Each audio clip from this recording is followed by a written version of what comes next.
तो लोग मुझे ऐसे देख रहे थे जैसे पता नहीं क्या हो गया हो। बोला तू दीक्षित जी की बेटी है? कहा जाता है कि लॉ की पढ़ाई इसीलिए करती हैं कि पिताजी को बचाने की धुन सवार होती है, वही कारण है लॉ की पढ़ाई करने का। कहा जाता है कि 2017 में बीजेपी से आप टिकट मांग रही थी, आपको नहीं मिला। बीजेपी से आप इसलिए जुड़ी कि आपके पिताजी को सहूलियत हो जाए। चर्चा चलती है कि टिकट की घोषणा हो चुकी थी राजेश मिश्रा की, और यूट्यूब पे थंबनेल पड़े हुए हैं कि 3 मिनट में अखिलेश यादव को कन्विंस कर लिया। क्या कहानी क्या है? अखिलेश जी ने आपसे पूछा कि आपको जानता कौन है, आपने कहा कि किसी को भी फोन लगा लीजिए, तो उन्होंने शिव कुमार राठौड़ को फोन लगाया। इस बात में कितना सच है कि जो ये बात सामने नहीं आती है?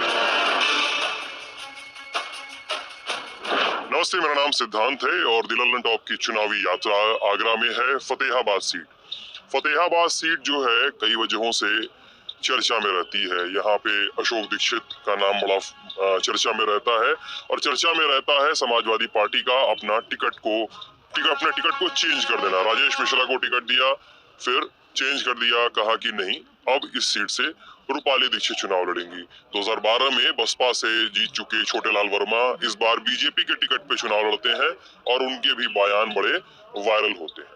तो इस पूरी राजनीति को समझने के लिए हमने कोशिश की है रूपाली दीक्षित से बात करने की, और उनकी पॉलिटिक्स को समझने की, उनके सामने चुनौतियों को समझने की, और थोड़े से सवाल जो हैं, जो चर्चाएं चल रही हैं उनके बारे में, टिकट कैसे कटवा दिया दूसरे नेता का, इस तरह के सवाल चलने लगे हैं।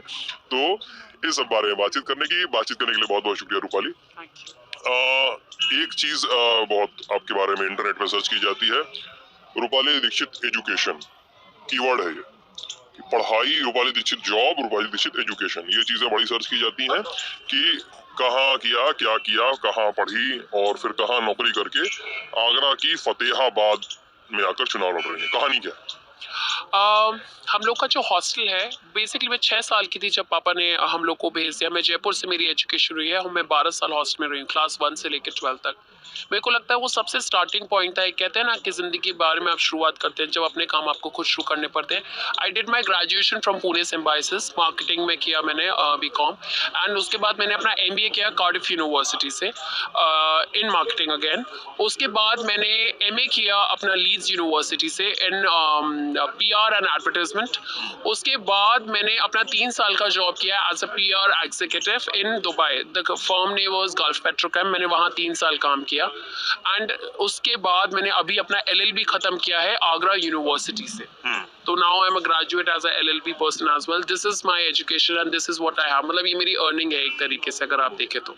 अच्छा जी, परिवार के बारे में बड़ी चर्चा है, परिवार के बारे में थोड़ा बताइए, कौन है घर में?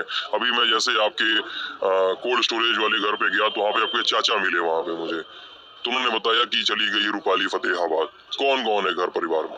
देखिए मेरे पिताजी लगभग 75 इयर्स के हैं, वो बरेली सेंट्रल जेल में है, एक उम्र कैद की सज़ा काट रहे हैं।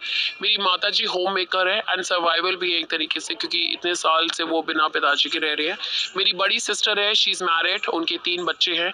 मेरा छोटा भाई है, वो मैरिड है, उनका एक बेटा है।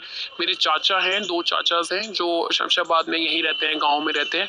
एंड यही this is what my life is. हम जॉइंट फैमिली की तरह रहते हैं, and this is what it is. विदेश से MBA, दुबई में नौकरी, उसके बाद फतेहाबाद में आके विधानसभा चुनाव, ये डिसीजन कहाँ से?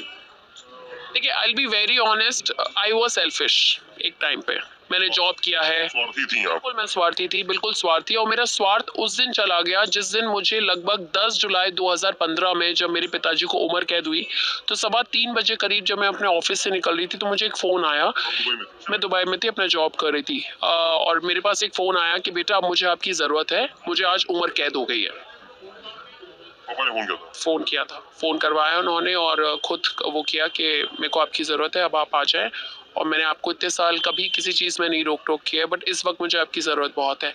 वो एक फ़ोन कॉल था जिसने उस दिन मुझे डिसीजन बनाना था कि मैं अपना, छोटा भाई है लेकिन वो उस वक्त बहुत छोटा था, मुझसे 5 साल छोटा है, और वो इतना मैच्योर नहीं था कि चीज़ों को हैंडल कर सके। मेरी सिस्टर मैरिड थी, तो नॉर्मली लड़कियां मैरिड हो जाती हैं तो उनको वो जिम्मेदारी नहीं दे सकते हैं क्या वो मायके की जिम्मेदारी लें। तो वो डिसीजन जो था वो मुझे लेना था कि या तो मैं अपना वो 5 लाख रुपए महीने वाला पैकेज रखूं, या फिर मैं डिसाइड करूं अपने फादर के लिए। And that was the point when I decided कि मुझे वापस जाना है। ये बात सही है कि मैं जिम्मेदारी सिर्फ अपने पिताजी की लेने आई थी, सिर्फ पिताजी की, पैरोकारी सिर्फ अपने पिताजी की करने आई थी। पर आप कहते कहते हैं ना कि जब भगवान ने कुछ बनाया होता है या सोचा या समझा होता है तो वो उसी तरीके से आपके लिए रास्ता बनाता रहता है। मैं जैसे ही फतेहाबाद में आई मुझे रियलाइज हुआ मेरे फादर का बैकग्राउंड क्या है, जिसके बारे में मेरे को जीरो बट्टा नॉलेज थी, आइडिया भी नहीं था, नहीं पता था आपको? बिल्कुल आइडिया नहीं था भाई। उनको हमें दूरी इसी वजह से रखा गया था इस एरिया से कि आपको क्या पता चला आपको?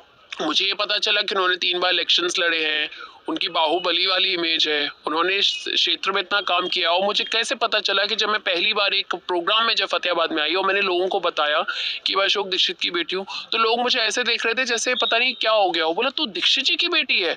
तो बेटा तू, हमें तो पता ही नहीं था तू कहाँ है। मैंने बोला मैं ऐसे यहाँ रहती हूँ। एंड देन आई रियलाइज कि ये जो लोग